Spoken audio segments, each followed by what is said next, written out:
Good evening, everyone. Thank you for joining me tonight. Before I begin, just one quick note. For the protection and privacy of those involved, all names in this account have been changed. The people are real, the events are real, but the names are placed randomly so the story can be followed more easily. What you're about to hear is drawn from official church records, medical documentation, and the confidential reports that crossed my desk over the years as exorcist for the Archdiocese of Indianapolis. I have never been directly involved in this particular case. It occurred in the Archdiocese of Louis, but I have studied it carefully, spoken with priests who were there, and believe it stands as one of the most sobering modern examples of what the demonic is truly capable of when it finds an open door. It was a warm Saturday morning in May of 1995.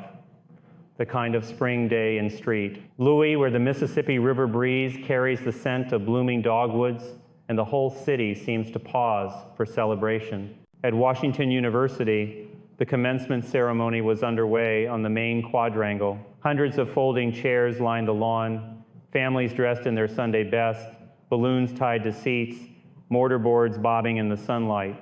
Anna Lee, 22 years old, bright, kind, a straight-A psychology major, was one of the last graduates to cross the stage. She had that classic Midwestern glow, long blonde hair, warm smile, the kind of young woman everyone said would do great things.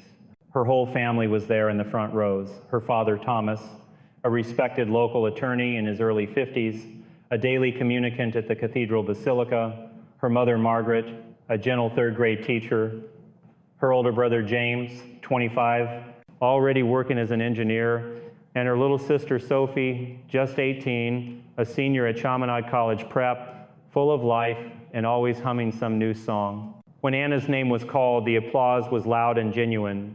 She stepped up, shook the dean's hand, accepted her diploma, then turned to the microphone for the traditional short student address.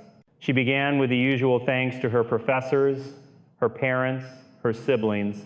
Her voice was clear, steady, confident. Then, without any warning, something changed. At first, it looked like she had simply lost her balance. Her head jerked back sharply, eyes rolling up so only the white showed. A low, guttural sound came from her throat, not a scream, not a groan, but something animal, something that didn't belong in a human mouth. Her body began to convulse violently, arms flailing, legs buckling as though an invisible force had seized every muscle at once. She dropped the diploma. It fluttered to the platform like a dead leaf. The crowd gasped. Several people stood up, thinking heart attack, seizure, heat stroke, campus security, and the paramedics stationed nearby rushed forward.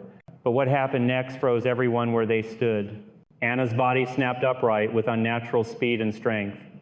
Her head turned slowly toward the crowd, not the smooth turn of a neck, but a mechanical pivot, like a doll on a spring.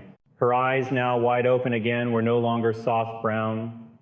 The pupils had shrunk to pinpoints, and the white seemed to glow faintly in the daylight.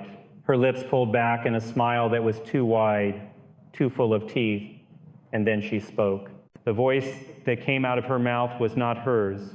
It was high-pitched, childlike, almost playful, yet layered with something ancient and mocking, as though a little boy were speaking through a badly tuned radio. "I am VALAC," the voice said clearly, loudly enough for the microphones to carry it across the entire quad. "The rider of dragons, the revealer of serpents, and today I play." A security officer reached for her arm. In one fluid, impossible motion, Anna's hand shot out and shoved the man, a 6'2" former linebacker, backward 10 feet. He crashed into the podium, splintering the wood. Screams erupted. People began running. Cell phones in 1995 were rare, but several students managed to capture shaky footage on early camcorders. That video would later appear on local news, then national broadcasts, then be quietly pulled at the request of the Archdiocese. Thomas Lee fought his way through the chaos to reach his daughter. When he got close, Anna turned to him, still smiling that terrible smile, and whispered in the same childish voice, "Daddy, don't you remember the little statue in the attic, the one you told me to throw away? Too late now. He later told investigators he had no idea what she was talking about. But Margaret, standing frozen a few rows back, suddenly felt ice in her stomach. Months earlier, when they first moved into the big old brick house on Lyndale Boulevard, she had found a small, crudely carved stone figure of a child tucked behind a rafter in the attic. It was old, worn, almost innocent looking. She had asked Thomas to get rid of it. He said it was probably just some professor's forgotten trinket and tossed it into a box of junk in the garage.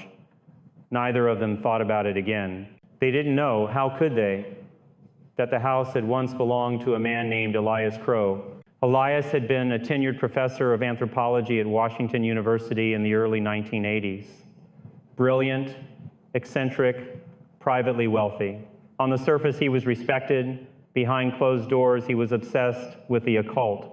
He had spent years collecting rare grimoires, including a 17th century manuscript copy of the Lesser Key of Solomon, the Goetia.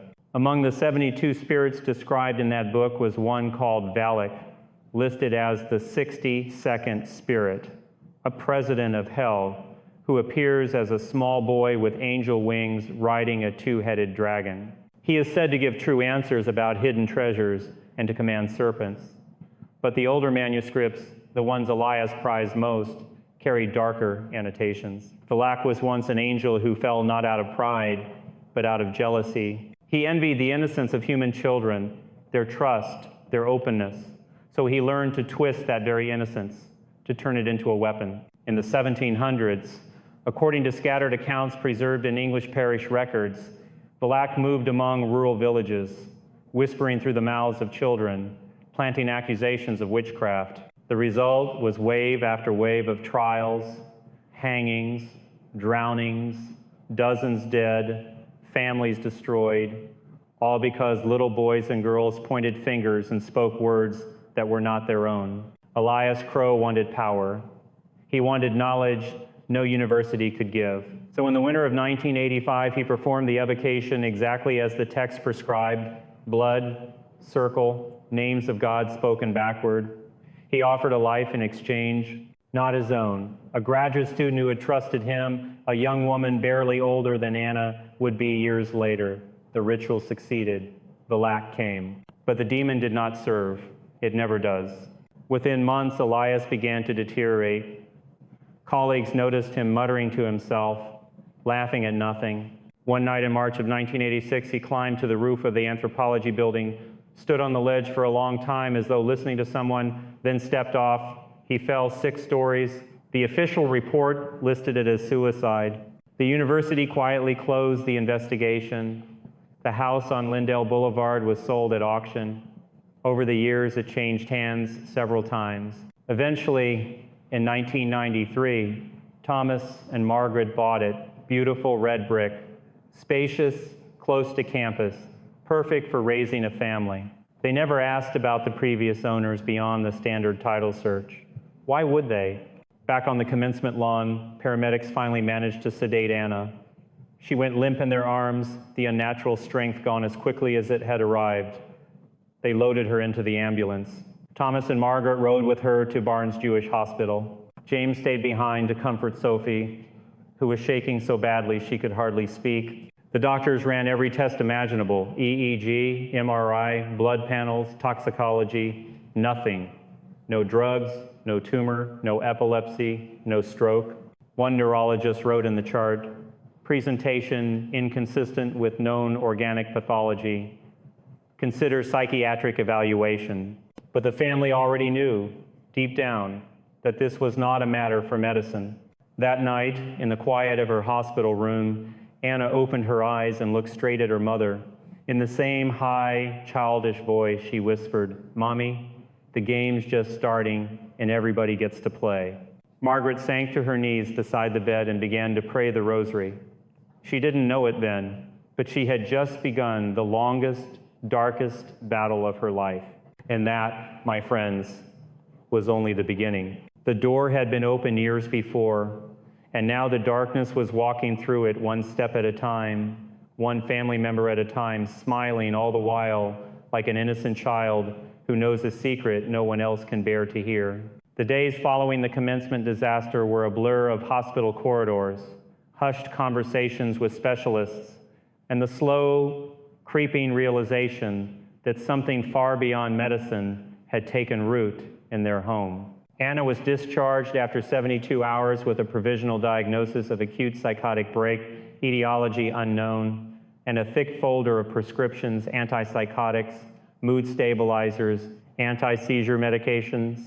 The doctor spoke in careful, measured tones, the way people do when they know they're out of their depth but still have to say something. Thomas and Margaret nodded, took the pill bottles, and brought their daughter home to the big brick house on Lindell Boulevard. At first, the episode seemed sporadic. Anna would be fine for hours, quiet, withdrawn, but recognizably herself. She'd sit on the living room couch with a cup of tea, staring out the window at the maple trees lining the street, and answer questions in her normal soft voice. Then, without warning, the change would come. It always started the same way, a faint giggle, high and sweet, like a child hiding behind a door. The sound wasn't coming from Anna's mouth at first. It seemed to drift down from the upstairs hallway, or rise up through the floorboards, or echo from inside the walls themselves. Sophie noticed it before anyone else. She was home for the summer, spending most days practicing piano in the front parlor or listening to CDs on her Walkman. One afternoon, while the rest of the family was out running errands, she heard it clearly, soft laughter, unmistakably childish, coming from the direction of the attic stairs. She called out, "Anna, is that you?" No answer. The laughter stopped, then started again, closer this time, as though whatever was making it had moved down one step. Sophie's heart began to pound. She climbed the narrow stairs slowly, each creak of the wood sounding too loud in the empty house. At the top, the attic door stood slightly ajar.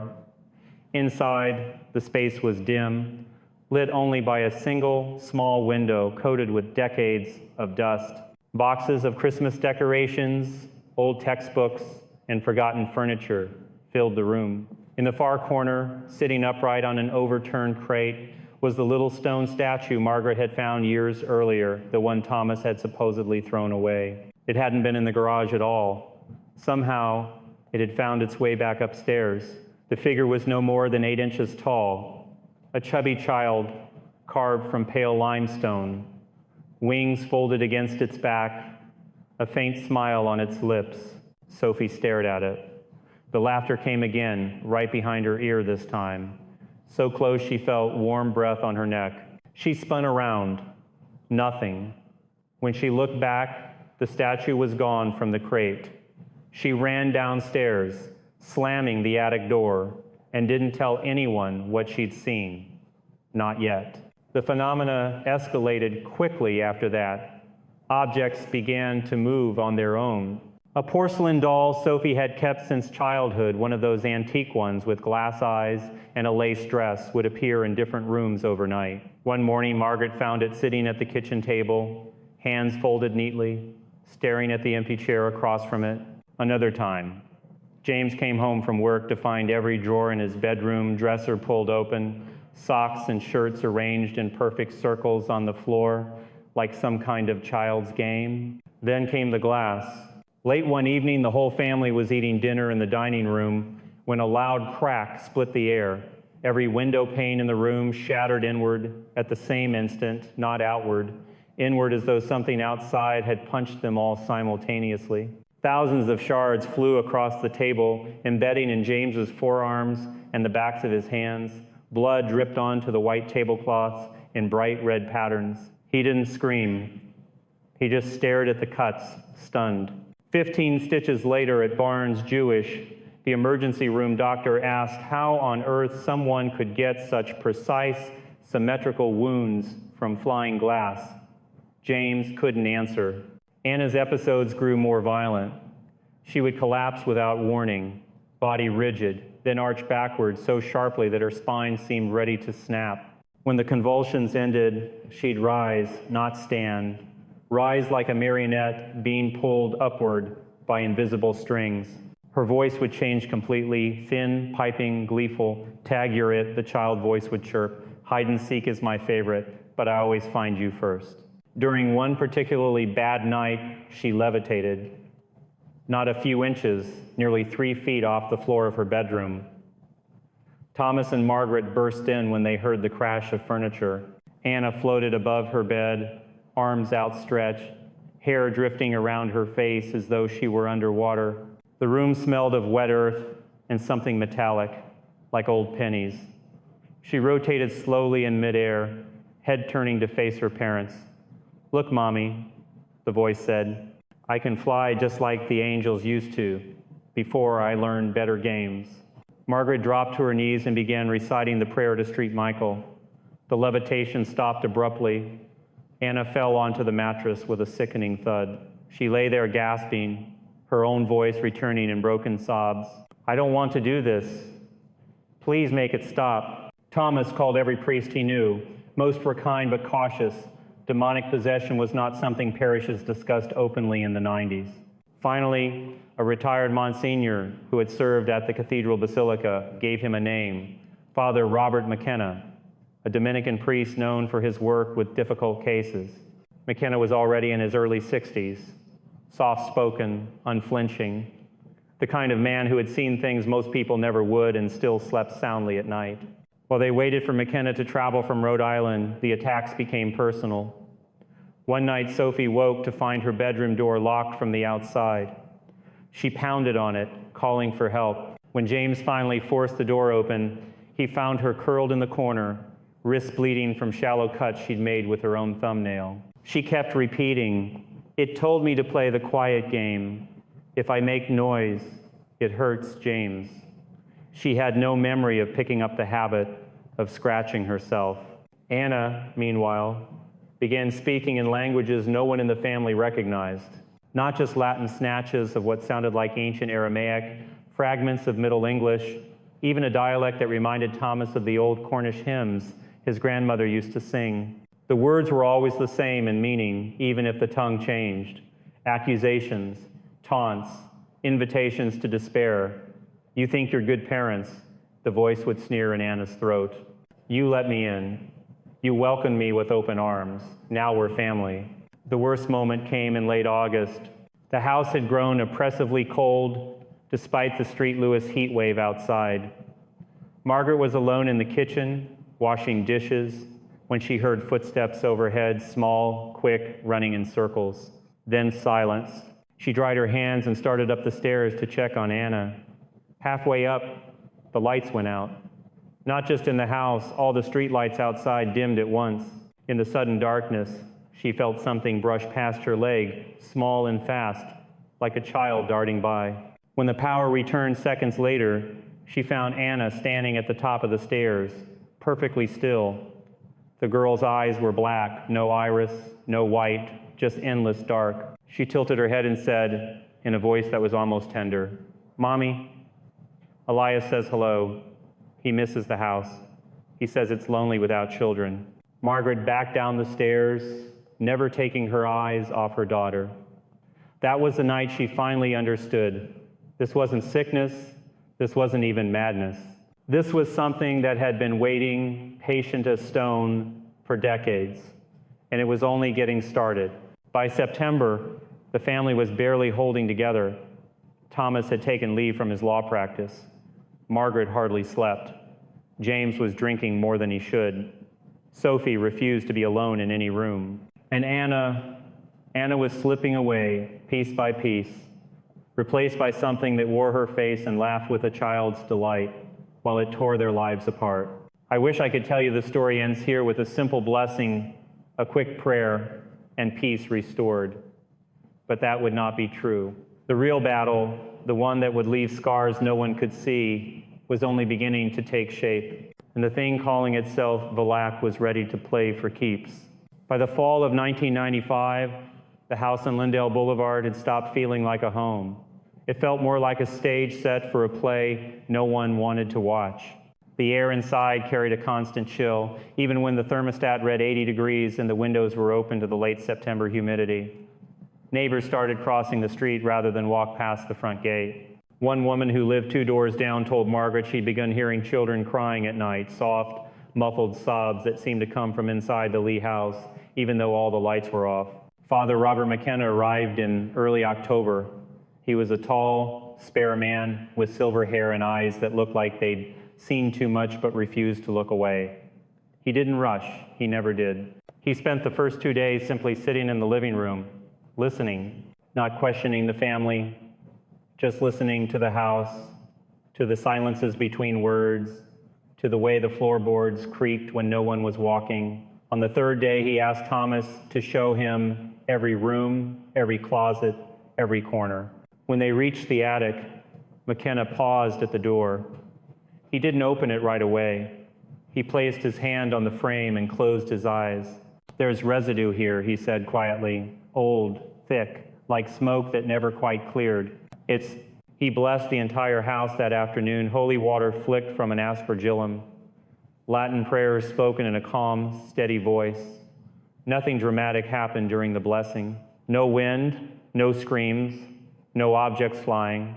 But afterward, the house grew quieter for a few hours, almost peaceful. The family dared to hope.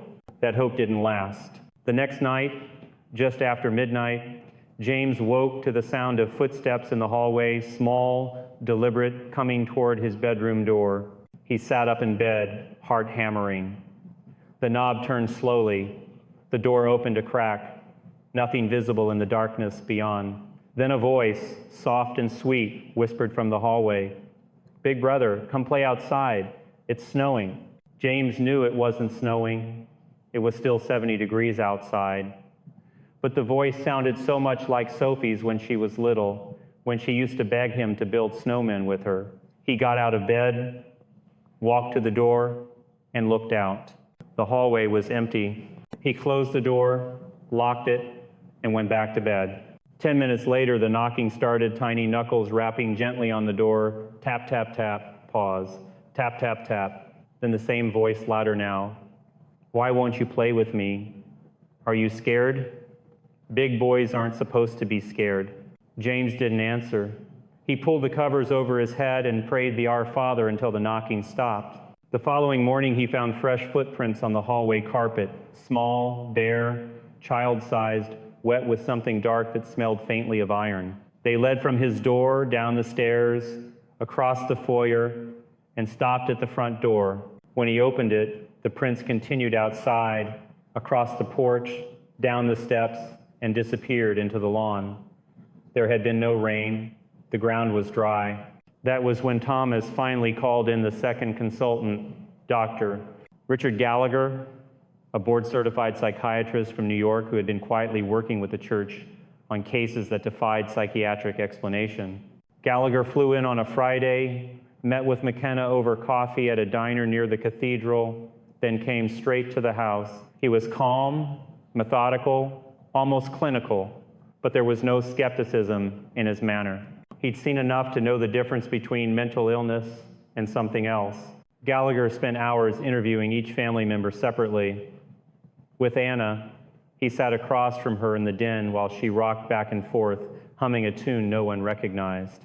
Midway through the conversation, her humming stopped.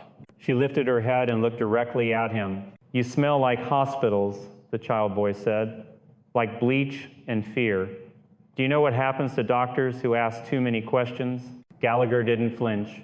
"I've been told they get answers they weren't expecting." The thing in Anna laughed, a bright, delighted sound. "I like you. You'll be fun to break." That night, during a family rosary in the living room, McKenna's suggestion, the first real physical assault happened. The lights flickered once, twice, then the chandelier above the table began to swing in wide, violent arcs. It wasn't moving gently, it was whipping side to side like a pendulum gone mad. Crystals clinked and shattered. One large piece fell and struck Margaret on the shoulder, slicing through her sweater and drawing blood. She cried out but didn't move. She kept praying. As the swinging intensified, Anna rose from her chair without using her hands, her body lifted straight up, knees locked, feet dangling 6 inches above the rug. She hovered there, arms at her sides, head tilted back. The voice that came from her mouth was deeper now, less childish, more commanding. "I have been patient," it said. "I have played your little games. Now you will play mine." McKenna stood. He raised his hand, crucifix in his palm, and began the rite of exorcism, slow, deliberate, every word measured. The air grew thick, almost syrupy. The temperature dropped so fast that everyone's breath became visible. Frost formed on the windows from the inside. Anna's body jerked violently.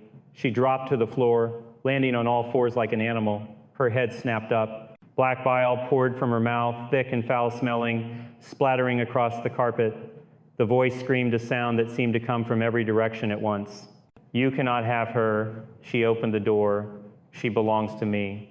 McKenna didn't stop. He continued the prayers, louder now, walking a slow circle around Anna, while Gallagher and Thomas restrained her arms, not to hurt her, but to keep her from clawing at her own face.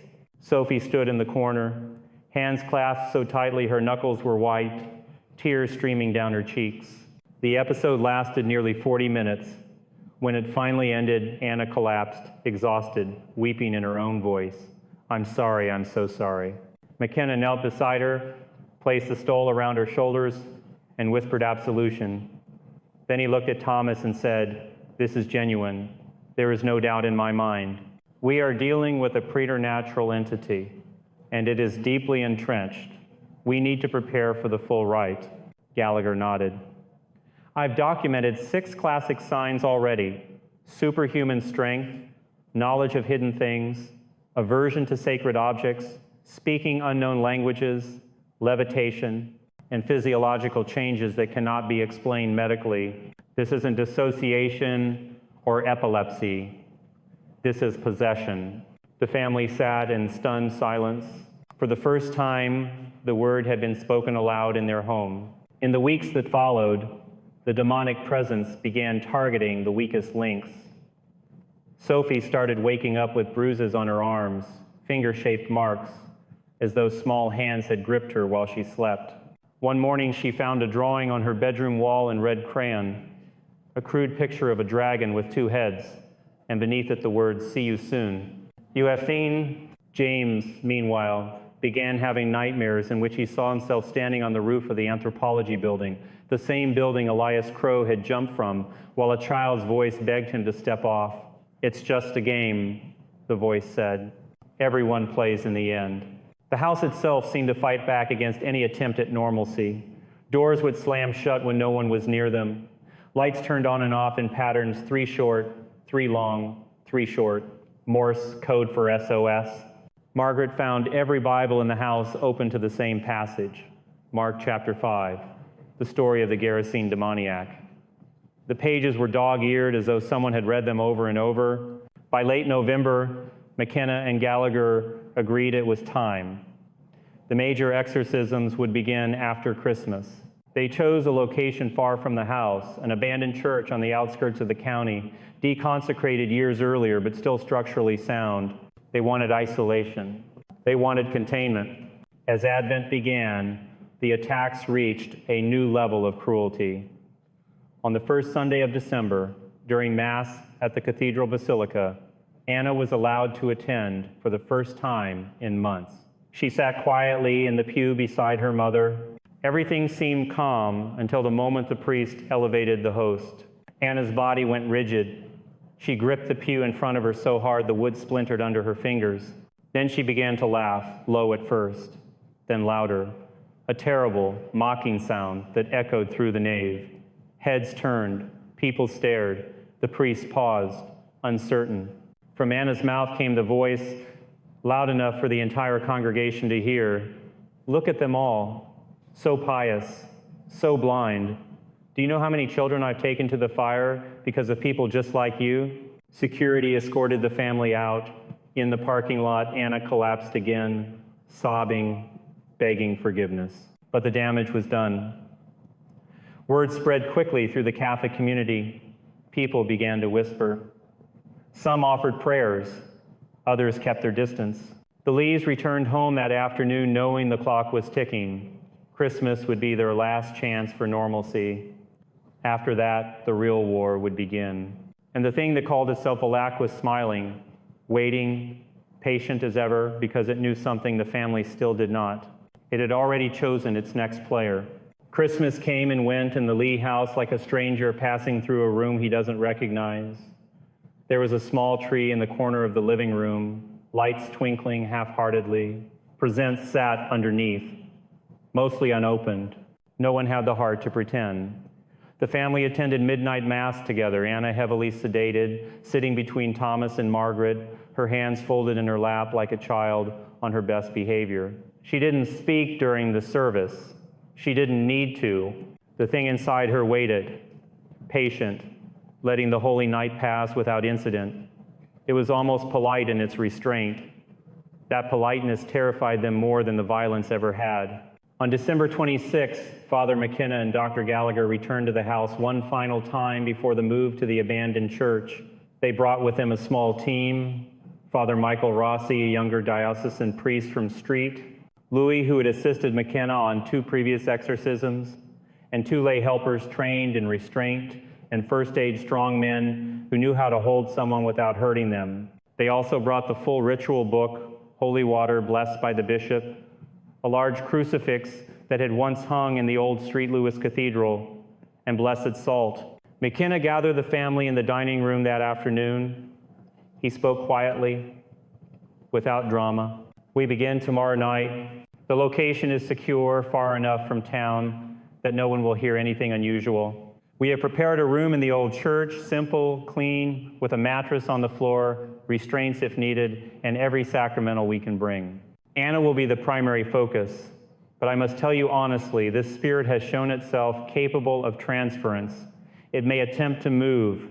We will be ready. Thomas asked the question everyone was thinking, how long will it take? McKenna looked at him with steady eyes. As long as it takes, days, weeks, sometimes longer.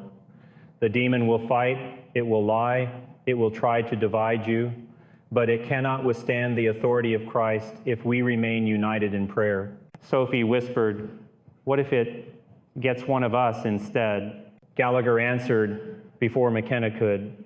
We watch for the signs we've already documented: sudden personality change, knowledge of hidden sins, violent aversion to sacred things. If any of those appear, we stop immediately and reassess. No one is left alone with her, ever. That night, the house seemed to hold its breath.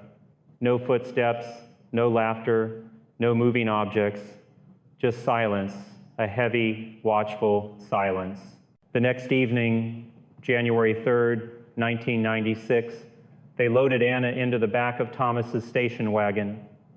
She was calm, almost docile. She wore a simple white dress Margaret had chosen, her hair brushed and tied back. She looked like a bride going to a wedding she didn't want. The drive to the abandoned church took 45 minutes out past the county line, down gravel roads lined with bare winter trees. The building itself was a plain brick structure from the early 1900s, steeple cracked, windows boarded, weeds growing through the cracked parking lot. Inside, the team had cleared the sanctuary, pews pushed to the sides, altar stripped, only a single wooden chair in the center of the nave, surrounded by candles and a circle of blessed salt. They brought Anna in. She walked on her own, eyes downcast. When she saw the chair, she hesitated for the first time. I don't want to sit there, she said in her normal voice, small, frightened. McKenna placed a hand on her shoulder. You don't have to want to. You just have to do it. She sat. The first session began at 7:30 p.m. McKenna started with the Litany of the Saints. The responses were slow, deliberate. Anna sat quietly at first. Then her head began to turn slowly, unnaturally far, until she was looking directly behind her at the shadowed transept. There's someone here, the child voice said. He's watching. He likes churches. They remind him of home. McKenna ignored the taunt and moved into the prayers of exorcism. When he reached the command, I adjure you, ancient serpent, by the judge of the living and the dead, Anna's body slammed backward against the chair as though struck by an invisible hand. Her mouth opened wide. A torrent of black fluid erupted, not vomit, but something thicker, darker, smelling of sulfur and decay. It splattered across the stone floor. Rossi stepped forward with towels. Gallagher noted the time and symptoms in a leather-bound journal. The voice returned, angrier now. You think water and words will send me away? I've watched empires fall. I've danced on the graves of children who trusted too much. McKenna continued without pause. The session lasted 4 hours. By the end, Anna was drenched in sweat, shaking, but still conscious. She begged for water. They gave it to her in a paper cup. She drank, then looked at her father and whispered, "Daddy, it hurts so much." They stopped for the night. The second session, 2 nights later, was worse. Anna arrived already agitated. She fought the restraints the moment they tried to secure her wrists to the chair, arms soft leather straps, padded. She screamed in a voice that wasn't hers, "Don't touch me. Don't you dare touch the child." McKenna began the ride again. This time, the demon answered in detail things it could not possibly know. It described Thomas's private confession from 1989, word for word. It recounted Margaret's miscarriage in 1982, calling the unborn child by the name she had whispered only once in prayer. It told James about a car accident he had caused at 19 that he'd never told anyone about, a hit and run he'd walked away from in shame. Then it turned to Sophie. "I know what you did last summer," the voice sang in a playground rhyme. "In the garage with the rope, you thought no one saw. I saw. I always see."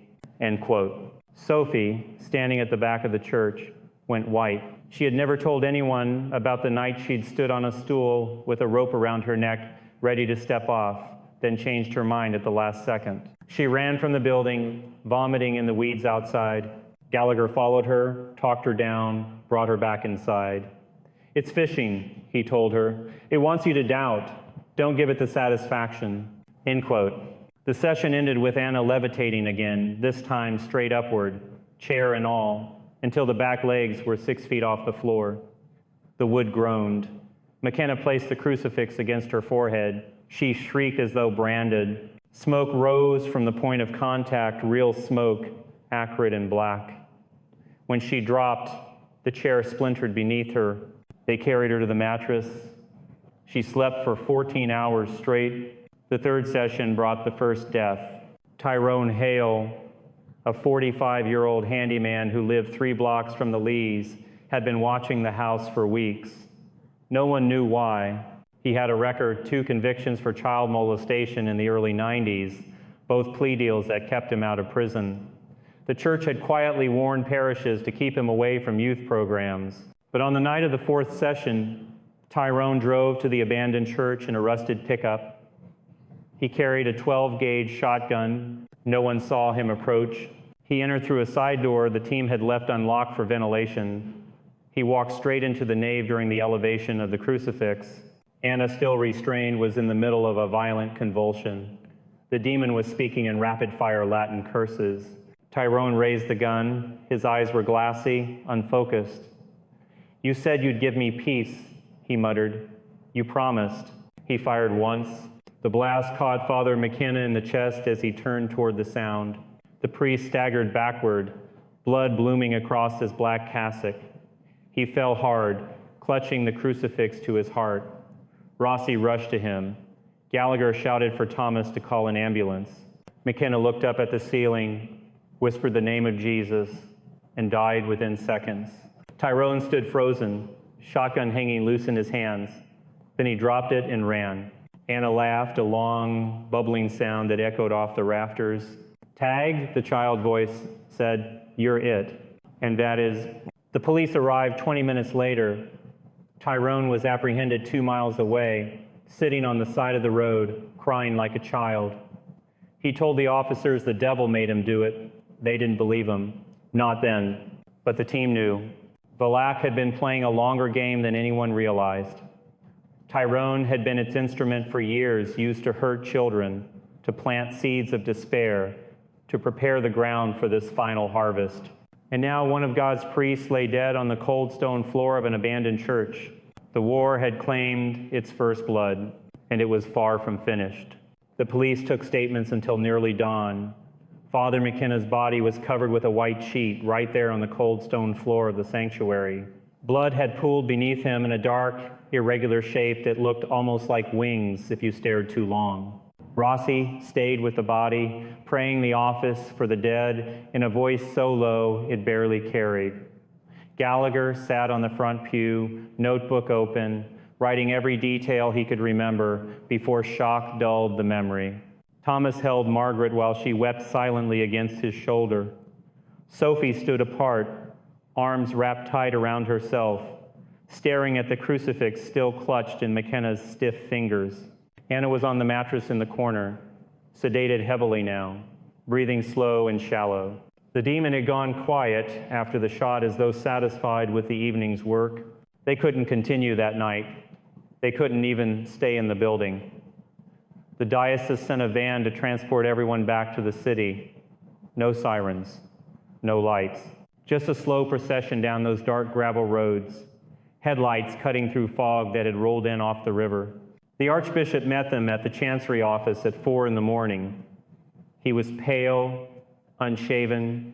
He listened without interruption while Rossi gave the report. When it was over, the Archbishop made the sign of the cross and said only 2 words: "We persist." The next session was scheduled for 3 days later, time enough for a new lead exorcist to be appointed. Father Daniel Harrow, a Jesuit in his late 50s who had trained under McKenna years earlier, flew in from Chicago. He was shorter than McKenna, stockier, with a voice like gravel and hands scarred from years of farm work before the priesthood. He didn't waste time on condolences. He told the team plainly, "The demon will use the death to sow doubt. It will try to make you believe the priest's murder proves its power. We answer that lie with obedience. We go back in." They returned to the abandoned church on January 10th. The blood had been cleaned from the floor, but a faint rust-colored stain remained, no matter how hard the cleaners scrubbed. Harrow had the chair replaced with a simple wooden one bolted to the concrete. Extra restraints were added ankles this time, and a wide belt across the waist. He also brought a relic, a small bone fragment from Street. John Vianney, the patron of parish priests, sealed in a crystal locket. Anna was brought in strapped to a stretcher. She had lost weight, her cheeks were hollow, eyes sunken. When they transferred her to the chair, she didn't resist. She simply looked at Harrow and said in her own tired voice, "I'm sorry about Father McKenna. I didn't want that." Harrow knelt in front of her, eye level. "It wasn't you, child. Remember that." The rite began again. Harrow's style was different, more direct, less ceremonial flourish. He spoke the prayers like commands given to an unruly dog. When the demon surfaced, it came fast and furious. "You killed your own," the voice hissed through Anna's lips. "Your precious McKenna. Now who will save you?" Harrow didn't blink. The same Christ who saved the thief on the cross. The same Christ who waits for you to return home, even now. The entity laughed a sound like breaking glass. Then it shifted. Anna's body went rigid. Her head snapped sideways. The voice changed deeper, older, almost weary. "I've been here longer than your church has stood on this soil," it said. "I watched the first missionaries die of fever.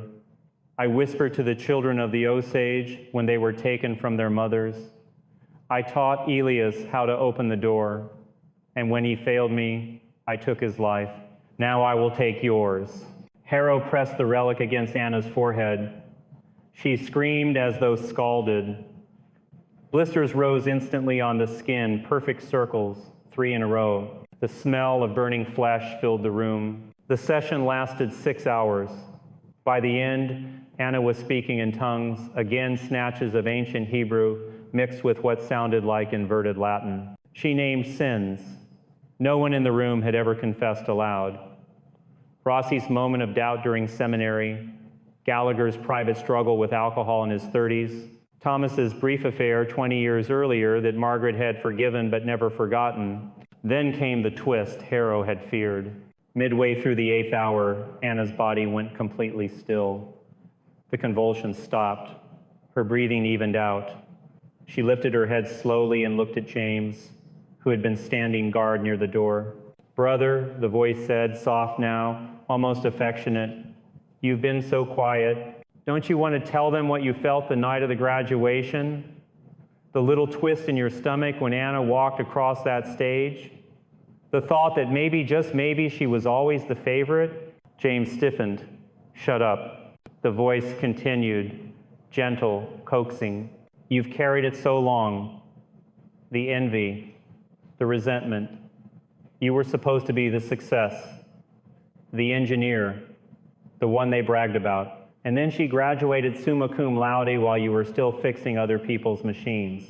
You hated her for it. Just a little. Just enough. James took a step back. That's not true. It is, the voice whispered. And I've been there since that day, waiting in the quiet place inside you, watching, growing stronger every time you smiled for the cameras while your heart burned. Harrow stood up. Enough. He turned to James. Step outside, now. James didn't move. Sweat beaded on his forehead. His hands clenched and unclenched. The demon pressed harder. Remember the roof? The dreams? You stood there once, didn't you? In your mind. You imagined stepping off just to make it stop. You still do. Gallagher moved quickly, took James by the arm, and pulled him toward the side door. James resisted for a moment, then let himself be let out. The moment the door closed behind them, Anna's body convulsed again, harder than before. The chair rocked violently against the bolts. Harrow leaned in close. You've overplayed your hand. The voice snarled. He's mine now. You lost one priest, you'll lose more. The session ended in chaos. Anna was sedated again. The team left the church in silence. Outside, James sat on the tailgate of the station wagon, head in his hands. He looked up when Gallagher approached. I didn't. I never meant. His voice cracked. I love her. I swear I do. Gallagher placed a hand on his shoulder. We know, but it's using whatever it can find, even the smallest crack, end quote. They decided on a double exorcism, Anna and James together. It had never been done before in any documented case, but Harrow believed there was no other choice. The demon had embedded itself too deeply, splitting its presence between siblings. The final sessions began the following week. They lasted 14 nights in total, each one more brutal than the last. Anna spoke of hidden treasures buried beneath the floorboards of the old house bones of children Tyrone Hale had taken years earlier, gifts to the demon in exchange for silence. Police dug up the garage floor 2 days later and found them. 3 small skeletons wrapped in oilcloth. Tyrone confessed everything in custody, weeping like a child himself. James fought his own battle, days of fasting, nights of prayer, confessing every buried resentment. The demon mocked him relentlessly, but each confession weakened its hold. On the 14th night, the church was filled with smoke from the candles and the stench of sulfur. Anna and James sat facing each other, 6 feet apart, both restrained. Harrow stood between them, crucifix raised. He commanded the demon to name itself and depart. For the first time, the voice faltered, I am VALAC. By the power of Christ, depart. Anna's body arched one final time. A sound like tearing metal filled the air. Black smoke poured from her mouth, thick and oily, swirling upward toward the cracked ceiling. James cried out at the same moment, as though something had been ripped from his chest. Both collapsed forward. Silence, real silence. The candles burned steady. Harrow knelt, checked pulses, then looked at the team. It's gone. They wept, all of them, but the victory was incomplete. 2 weeks later, Sophie was driving home from visiting Anna in the psychiatric ward when her car veered off the road without warning. No other vehicles, no ice. Witnesses said the wheel turned by itself. She hit a tree at 40 miles an hour. The doctors said she would live, but the spinal injury left her paralyzed from the waist down. She never walked again. The family shattered slowly after that. Thomas and Margaret separated in 1998. He moved to Chicago, devoted the rest of his life to supporting victims of possession through quiet lay ministries. Margaret stayed in St. Louis, helping the diocese-trained priests to recognize the signs. Anna spent the next decades in the locked ward, lucid only in brief moments, always afraid of mirrors because she said the child still looks back. The house on Lindell Boulevard stood empty until 2000, when it burned to the ground one January night. No one ever claimed arson. The fire marshal called it electrical. But those who drove past the ruins afterward swore they heard laughter drifting on the wind, high, sweet, and waiting. I tell you this story not to frighten you, but to remind you the demonic is real. It is patient. It exploits every wound, every secret, every moment of envy or despair. And yet, Christ is stronger. The sacraments are stronger. Prayer is stronger, even when a priest falls, even when a family breaks, even when the darkness seems to win for a season. The light always returns if we keep our eyes fixed on Him. Thank you for listening. May God bless and keep you all.